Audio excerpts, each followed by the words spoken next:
नाज़रीन, इसराइल को यह खतरा लाहक है कि कहीं यहां पर एग्रीमेंट ही ना हो जाए, क्योंकि इस वक्त पूरी दुनिया की जरूरत है एग्रीमेंट। अरब ऑफिशियल जो है वो वार्न कर रहे हैं, अरब हुकूमतें वार्न कर रही हैं कि यहां पर वो कोई जंग नहीं चाहते हैं। यूरोप के ऊपर प्रेशर है, अमेरिका के अंदर से प्रेशर है, और एक आपको पता है कि हाई लेवल की टॉक्स जब वो हो रही हैं, तो इसराइल को यह खतरा है कि कहीं यहां पर जो है अमेरिका दबाव में आकर कोई मुआहिदा कर ही ना डाले। तो उसके लिए इसराइल जो है ना बिल्कुल ऐसी तैयारी कर रहा है कि अगर कोई ऐसा माहौल पैदा होता है तो वो हमला कर देगा ईरान पर। और इस वक्त इसराइल से खबर ये आ रही है कि फाइनल लेवल की जो प्रिपरेशंस हैं वो इसराइल में हो रही हैं, फाइनल लेवल की प्रिपरेशन। और साथ ही खबर यह है कि अमेरिका की जानिब से थ्रू मीडिएटर्स ईरान को यह मैसेज पहुंचाया गया है, और वो धमकी का मैसेज है, और वो वही लैंग्वेज है जिसमें वो हमेशा बात करते हैं, और वो ये है कि अगर तुमने हमारी शरात ना मानी तो हम तुम्हारे ऊपर हमला करने जा रहे हैं। ये अब थ्रू मीडिएटर्स ये मैसेज अब ईरान को पहुंचाया गया है। खबर ये है कि पाकिस्तान ने एक बड़ा ब्रेक थ्रू करवाया है, जो न्यूक्लियर के ऊपर डेडलॉक कायम था, उस न्यूक्लियर के हवाले से डेडलॉक को पाकिस्तान तोड़ने में कामयाब हो गया है रिपोर्टेडली, कि उस पर तो अब बात आगे हो सकती है। लेकिन 2-3 और इश्यूज हैं जिसकी वजह से अभी कोई एग्रीमेंट नहीं हो पा रहा, लेकिन न्यूक्लियर जो कि मेन इशू है वन ऑफ द, उसके ऊपर पाकिस्तान ब्रेक थ्रू करवाने में जब वो कामयाब हो गया है। हाँ, बड़े हाई लेवल के जो राब्ते हैं रीजन में हो रहे हैं। पर्शियंस जो है वो टर्क्स से बात कर रहे हैं, अरब्स के साथ जब वो बात कर रहे हैं, और जो अरब्स हैं और टर्क्स हैं इनके भी आपस में राब्ते हो रहे हैं, और अरब जो टॉक्स हैं वो भी हो रही हैं। ताइवान से बड़ी खबर है, ताइवान को 100 चाइनीज जहाजों ने घेर लिया है। ताजा तरीन जो खबर पैसिफिक से आ रही है, 100 जहाजों ने ताइवान को इस वक्त घेर लिया। आप देखें कि अमेरिका जो है वो ओवर स्ट्रेच हो चुका है, और वो कभी क्यूबा में, कभी मिडिल ईस्ट में, कभी कहीं, तो पैसिफिक जो है वो बिल्कुल खाली है। तो ताइवान को 100 जहाजों ने घेर लिया है अमेरिका। अब देखें कि क्यूबा में अपनी डिप्लॉयमेंट जो बढ़ा रहा है, वहां से भी बड़ी डेंजरस जो खबरें हैं वो भी आ रही हैं, वो भी आपके साथ शेयर करेंगे। लेकिन सबसे पहले जरा यहां से आगाज करते हैं कि अमेरिका की जानिब से धमकी लगाई गई है ईरान को, और जो पाकिस्तानी ऑफिशियल्स हैं उनके जरिए एक मैसेज है वो ईरान को पहुंचाया गया है। सऊदी अरेबिया का जो मीडिया है अल अरेबिया, उसके मुताबिक पाकिस्तान के जो फील्ड मार्शल हैं उन्होंने ये अमेरिकन मैसेज ईरान को दिया, to Iran carry a threat to resume the war. Pakistan के फील्ड मार्शल ने अमेरिका का मैसेज ईरान को दिया अकॉर्डिंग टू सऊदी अरेबिया का मीडिया, और उसमें क्या था कि अमेरिका जो है वो ये कह रहा है कि वो हमला करेगा अगर यहां पर अमेरिका की डिमांड्स है वो ना मानी गई। एग्री टू डील नाउ और face negative consequences, agree to deal now और फेस नेगेटिव कॉन्सिक्वेंसेस। आप देख रहे हैं ट्रंप जब वो उधर अपने बेटे की शादी पर भी नहीं जा रहा, तो ऐसा लग रहा है कि वो अगले 24, 48, 72 घंटों में कोई ना कोई ईरान से जवाब चाहता है। इधर से खबर है कि अमेरिका तैयारी कर रहा है, उधर से खबर है इजराइल तैयारी कर रहा है। तो वो एक माहौल ऐसा बना हुआ है कि अभी या तो डील करो या फिर हम हमला करने के लिए आ रहे हैं। ये इस तरह का सिनेरियो जब वो बनता हुआ नजर आ रहा है। ईरान के ऑफिशियल्स ये बता रहे हैं कि अब तक उन्होंने जितना कुछ भी अमेरिका को ऑफर किया है, अमेरिका ने सारे का सारा रिजेक्ट किया, कुछ भी उन्होंने एक्सेप्ट नहीं किया। Iranian proposal to end war unacceptable to US, जो भी प्रपोज किया ईरान बता रहा है वो सब का सब जब अमेरिका ने उसको रिजेक्ट ही कर दिया। तो अब मुआहिदा कैसे होगा? और इसी दरमियान जो स्काई न्यूज है, ज़ाहिर बड़ा मीडिया है, स्काई न्यूज की खबर यह है कि पाकिस्तान कामयाब हो गया है जो न्यूक्लियर के हवाले से डेडलॉक था इसको तोड़ने में। लेकिन जो की इश्यूज अभी रहते हैं वो स्ट्रेट ऑफ हुर्मुज़ है, और ईरान ये कह रहा है कि लेबनान के अंदर भी वो जंगबंदी चाहता है। सो लेबनान का इशू भी इसमें डिस्कस हो रहा है। और आपको पता है कि लेबनान के जो ऑफिशियल्स हैं, लेबनान की हुकूमत है, वो पाकिस्तान से रब्ता कर चुकी है कि आपने हमें नहीं भूलना इन टॉक्स के अंदर, और आप हमारे ऊपर भी इसराइल की बमबारी बंद करवाएं। तो लेबनान ने बराह रास्त भी पाकिस्तान को शामिल किया हुआ है कि आप हमारी बात इन मुज़ाकरात में रखें। और ईरान तो ज़ाहिर है उसकी जो मेन शराइत है उसमें लेबनान का इशू शामिल है। तो लेबनान के इशू पर बात हो रही है, सैंक्शंस के हवाले से बात हो रही है, और जो ईरान के फ्रोजन एसेट्स हैं उसके ऊपर जब बात हो रही है। ये मेन इश्यूज हैं जो अभी हल नहीं हो रहे। लेकिन स्काई न्यूज की खबर के मुताबिक पाकिस्तान ने न्यूक्लियर के हवाले से कोई ब्रेक थ्रू जो वो करवा दिया है। बट बात यह है कि एक कंप्रीहेंसिव एग्रीमेंट तो तभी होगा जब लेबनान, देखें लेबनान को ईरान कभी नहीं छोड़ सकता, ये बात ध्यान में रखें, क्योंकि लेबनान को छोड़ने का मतलब यह है कि ईरान एक बहुत डिजास्टर्स स्ट्रेटेजिक मिस्टेक कर रहा है। ईरान के लिए लेबनान ऐसे ही है जैसे उसके लिए अपनी सरहदें हैं। वो कभी भी लेबनान को अकेला जो वो नहीं छोड़ सकता, ये उसकी अपनी नेशनल सिक्योरिटी का मसला है। तो इजराइल देखें 8 अप्रैल के सीज फायर के 3 घंटों के बाद इजराइल ने क्यों बमबारी की लेबनान पर? क्योंकि उनको पता है कि ईरान लेबनान को नहीं छोड़ सकता। तो लेबनान पर वो मुसलसल बमबारी इसलिए करते चले जा रहे हैं कि ईरान ये कहेगा कि लेबनान को शामिल करो और इजराइल लेबनान को शामिल नहीं करेगा, तो यहां से फिर कोई मुआहदा होगा नहीं। हैरेड्स की रिपोर्ट यह है कि US prepares for new strikes as military staff cancel weekend plans. New strikes Iran पर होने जा रही है, हैरेड्स की खबर है। वीकेंड उधर शादी हो रही है, लेकिन इधर जो वो मुकम्मल जंगी तैयारियां हैं। बाकी जो प्लान्स थे, ठीक है ना, वो सारा शेड्यूल कैंसिल कर दिया गया है, छुट्टियां कैंसिल कर दी गई हैं और एक हमले की जो वो तैयारी की जा रही है। जो ईरान के फॉरेन मिनिस्टर हैं उनका कतर के फॉरेन मिनिस्टर के साथ रब्ता हुआ है, तुर्की के फॉरेन मिनिस्टर के साथ रब्ता हुआ है, इराक के फॉरेन मिनिस्टर के साथ रब्ता हुआ है। कतर इस वक्त काफ़ी ज़्यादा पिछले 24 घंटों से इन्वॉल्व हो गया इन टॉक्स के अंदर। फिर कतर का और जो मिस्र की लीडरशिप है, मिस्र के फॉरेन मिनिस्टर हैं, उनका आपस में रब्ता हुआ है। और उधर ईरान के फॉरेन मिनिस्टर का इससे पहले ओमान के फॉरेन मिनिस्टर से रब्ता हुआ। तो ये तमाम मुल्कों को जो है वो आप देखें कि एतमाद में जो है वो लिया जा रहा है। मिडल ईस्ट की ऑलमोस्ट तमाम जो अकवाम हैं वो आपस में बातचीत कर रही हैं। पर्शियंस, टर्क्स और अरब्स, ये तमाम के तमाम जो वो आपस में टॉक्स कर रहे हैं। स्ट्रेट ऑफ हॉर्मज़ जो है वो ज़ाहिर सुपर पावर के लिए सबसे बड़ी एम्बैरसमेंट बन चुका है। पिछले 24 घंटों में ईरान ने 25 जहाज और गुजार दिए। ये एक बहुत बड़ा, अब देखें ना कि अमेरिका को ये मसला बन चुका है कि स्ट्रेट ऑफ हॉर्मज़ पर ईरान अपना जो कंट्रोल है वो स्टैब्लिश कर रहा है और पुरअमन तरीके से और एक रिस्पॉन्सिबल पावर के तौर पर। इस वक्त ईरान पर हमला नहीं हो रहा, स्ट्रेट ऑफ हॉर्मज़ खुला हुआ है, जहाजों को ईरान गुजार रहा है। इससे ईरान ये भी बता रहा है कि वो एक रिस्पॉन्सिबल पावर है। इससे ईरान ये भी बता रहा है कि स्ट्रेट ऑफ हॉर्मज़ में वो सिक्योरिटी बरकरार रख सकता है।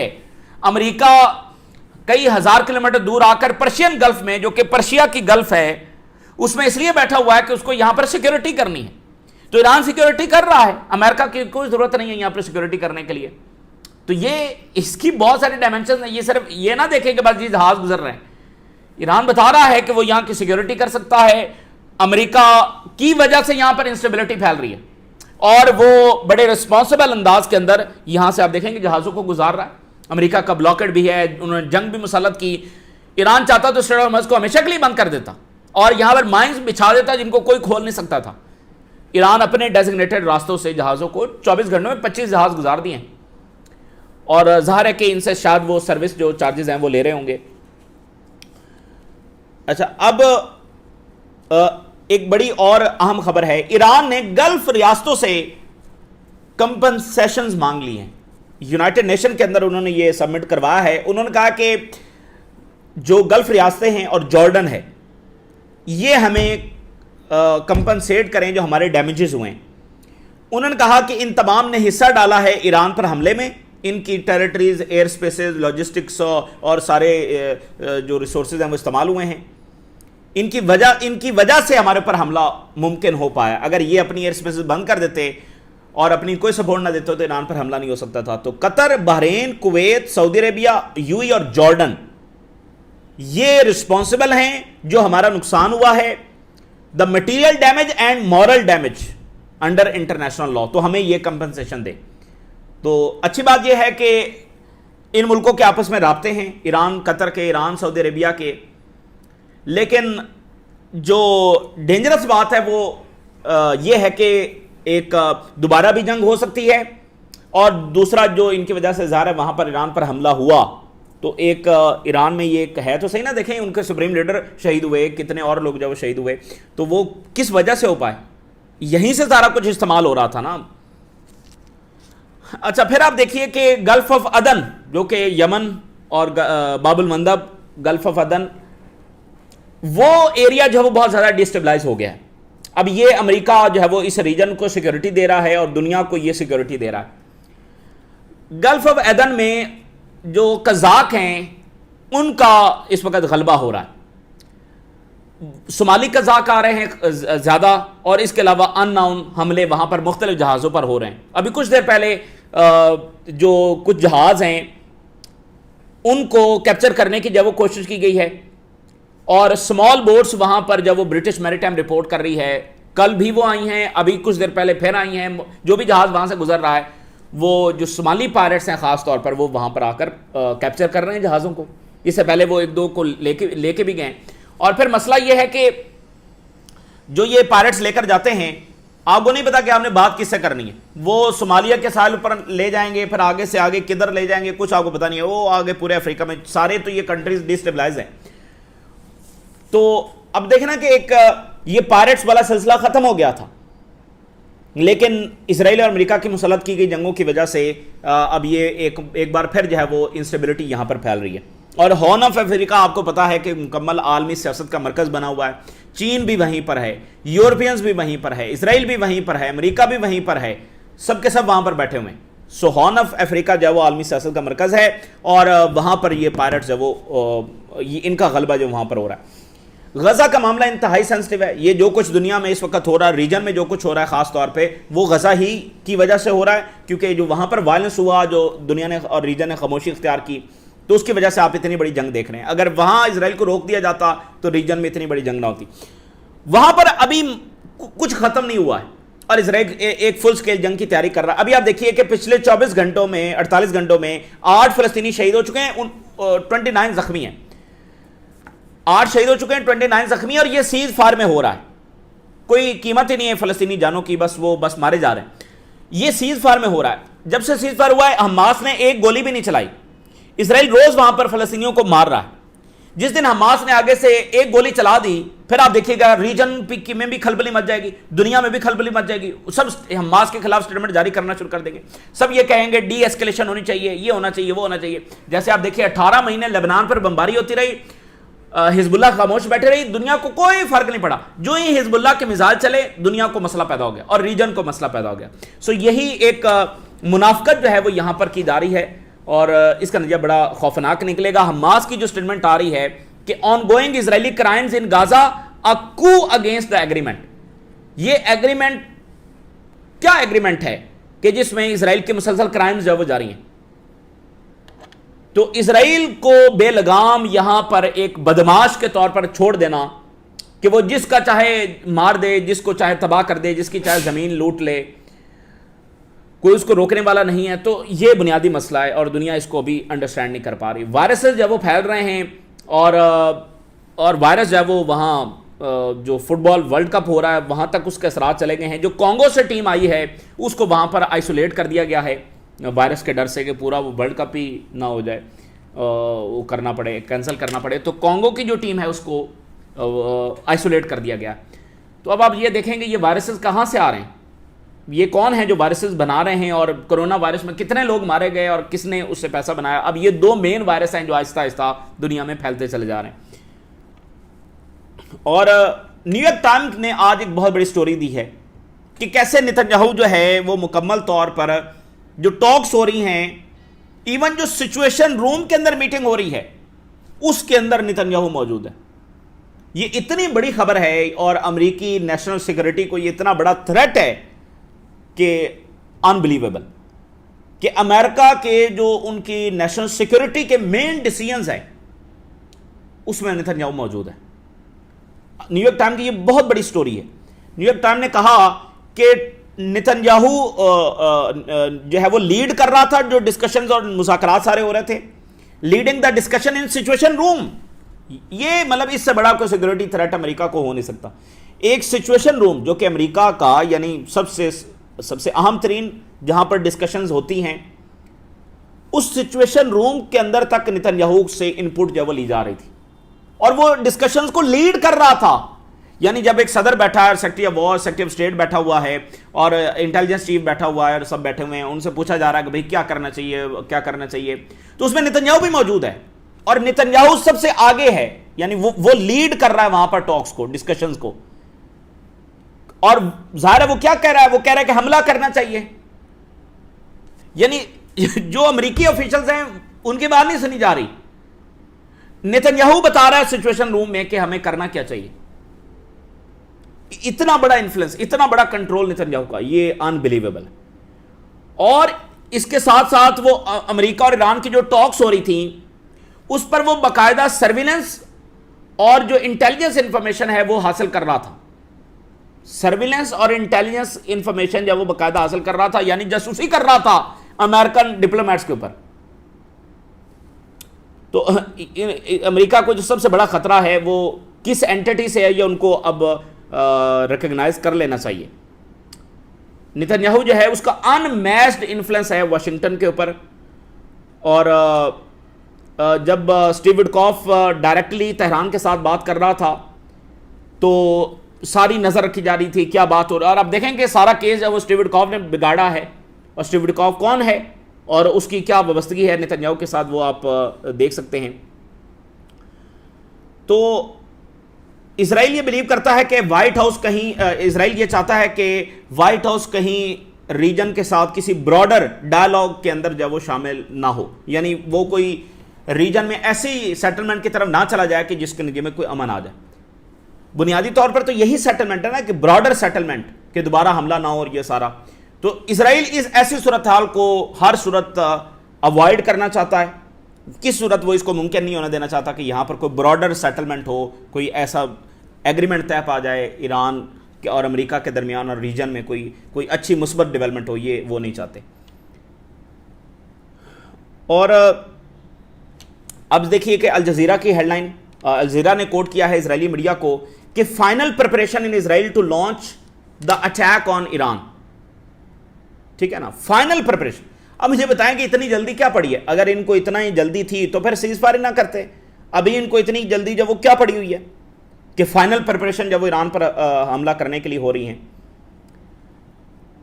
और आप जरा जो फ्लोटिला है, जो फ्लोटिला डिटेन किया गया था और उसके लोगों के साथ क्या हुआ, उसकी डिटेल्स अब आ रही हैं। उसकी डिटेल्स आ रही हैं। आयरलैंड के जो प्रेसिडेंट हैं उनकी बहन भी इसमें शामिल थी जिनको डिटेन किया गया। और उन्होंने जो इंटरव्यू दिया है उसमें उन्होंने इजरायली जेलों को जो नाजी जर्मनी के कंसंट्रेशन कैंप्स थे उसके साथ कंपेयर किया। कंसंट्रेशन कैंप्स जो हैं वहां पर, यानी आपको बताया जिस तरह जर्मनी को ये पोर्ट्रे करते हैं, मतलब सबसे बड़ा विलन, और उस विलन की जो सबसे यानी जालमाना तरीन चीज थी, सबसे बड़ी जालमाना तरीन गैर इंसानी चीज, वो कंसंट्रेशन कैंप्स थे कि इंसानों को वहां पर इतने गैर इंसानी सलूक में रखा जाता था कि वो एक सबसे ऐसी चीज है कि जो बहुत ही घिनौनी है। तो इजरायली जेलों को आयरलैंड की जो प्रेसिडेंट की बहन है उन्होंने जब वो कंसंट्रेशन कैंप्स के साथ जब वो उसको कंपैरिजन किया कि ये वैसे हैं। ये बहुत बड़ी स्टेटमेंट है। और फिर बाकी जो एक्टिविस्ट हैं उन्होंने बताया, flotilla activist report sexual abuse तक की उन्होंने जब वो बताया कि उनके साथ हुआ है, बहुत ही ह्यूमिलिएटिंग अंदाज के अंदर, सेक्सुअल हैरासमेंट, बेसिक कंडीशंस तक उनको एक्सेस नहीं दी गई। और जर्मनी और इटली से ये रिपोर्ट सामने आई कि बहुत सारे जो एक्टिविस्ट आए उनको इंजरीज थी और उनको मेडिकल इंस्पेक्शन में जाना पड़ा। बाकायदा उनकी मेडिकल इंस्पेक्शन सिर्फ 48 घंटों में उनका यह हशर कर दिया इजराइल ने। तो फलस्तीनी जो वहां पर कब से हैं उनके साथ क्या करता होगा इजराइल। और फिर आप ये देखिए कि वेस्टर्न मीडिया के ऊपर इजराइल का कैसा कंट्रोल है कि ये सारी हेडलाइन जो हैं ये बड़ा वेस्टर्न मीडिया नहीं लगाएगा। लगाए ना जरा आप ये हेडलाइन, उनके अपने लोग हैं, उनके अपने नेशनल्स हैं, उनकी ये हेडलाइन वो नहीं लगाएंगे। So we were like animals, Gaza flotilla activist detail arrest by Israel। तो ये वो वहां पर जाकर सारे इंटरव्यूज दे रहे हैं। पेरिस से एक बड़ी अहम खबर है। पेरिस के जो मेयर हैं वो एक प्रपोजल को आगे बढ़ा रहे हैं कि जो गजा और वेस्ट बैंक के जर्नलिस्ट हैं, सिविलियंस हैं, उनको एजाजी सिटीजनशिप जो है वो दी जाए पेरिस की, फ्रांस की। इस प्रपोजल को वो आगे बढ़ा रहे हैं। और अभी वहां पर जो उनका सिटी काउंसिल का जो इजलास होने जा रहा है उसमें वो इजराइल को कंडेम करने जा रहे हैं। तो ये मुख्तलिफ डेवलपमेंट्स हैं जो मुख्तलिफ डायमेंशंस के अंदर हो रही हैं, बहुत इंपॉर्टेंट है। अच्छा, इसके अलावा एक ग्रेटर गेम में बहुत सारे फ्रंट खुल रहे हैं। आर्मीनिया, अजरबैजान के साथ आर्मीनिया को यूरोप अपने करीब कर रहा है। और आज रशिया की जानिब से बड़ी सख्त तरीन वार्निंग आई है Armenia must not involve in anti Russian actions. ये दिमित्री मेदवेदेव और बाकी रशियन ऑफिशियल ने बड़ा सख्त वार्निंग दिया। Russia warns Armenia over moves strain alliance with Russia. यूरोपीय यूनियन के मेंबरशिप चाहता है आर्मीनिया। अब देखिए टर्की का बॉर्डर लगता है, टर्की कब से मेंबरशिप चाह रहा है, टर्की को नहीं मिली, उससे आगे बढ़कर वो आर्मीनिया को देना चाहते हैं। तो वो दरअसल रशिया के तमाम बॉर्डर्स के ऊपर एक इंस्टेबिलिटी फैला रहे हैं। ये बहुत मतलब एक बड़ी, देखें यूक्रेन की जंग किस लिए छिड़ी, इसी वजह से ना कि वो तमाम जो रशियन बॉर्डर स्टेट्स हैं वहां पर अपनी प्रेजेंस बढ़ा रहे हैं। तो आर्मीनिया के वाला दिमित्री मेदवेदेव ने यहां तक कहा कि अगर इस प्राइम मिनिस्टर ने ये प्रपोजल आगे बढ़ाया तो जो आर्मीनिया के लोग हैं ये इसका तख्ता ही उलट देंगे। ये इतनी सख्त बात जब उन्होंने की है, तो ये एक फ्रंट है यहां पर।